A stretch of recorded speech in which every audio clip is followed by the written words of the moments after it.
दुर्गा क्षेत्र शिवरात्रि स्वाहा स्वधा नमस्ते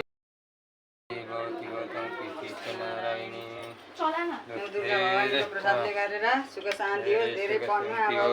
रोग कष्टहरू सब दुःख नहोस् है ठुलो मान्छे हुनु सबैको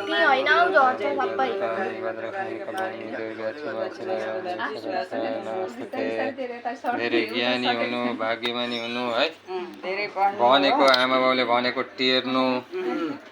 एकछिनमा नाक नफुलाउनु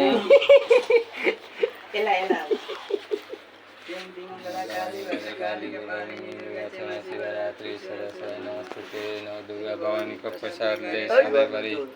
सुख शान्ति होस् रोग कष्ट नलागोस् है मान्ने गुन्ने हुनु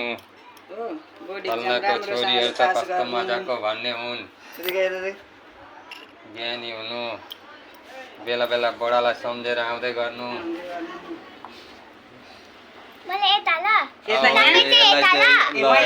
भर दिनु पर्ने कपालिनी दुर्गा क्षमा शिवरात्रि सदा सदा नमस्ते नौ दुर्गा भवानीको प्रसादले एकदम ज्ञानी हुनु धेरै पढ्नु नरिसाउनु ठुलो मान्छे हुनु सबैले मान्ने गुन्ने हो फलानाको छोरी त कस्तो राम्री सिल स्वभाव कि कति मजाकी भन्नुहुन्छ धेरै पढ्नु हिजो बडीले के भन्नुभएको छ याद छ यता हेर छोरी भएर भागेर नजानु हो नि बोकेर जान्छ लान्छु बडीले नै बोकेर लान्छ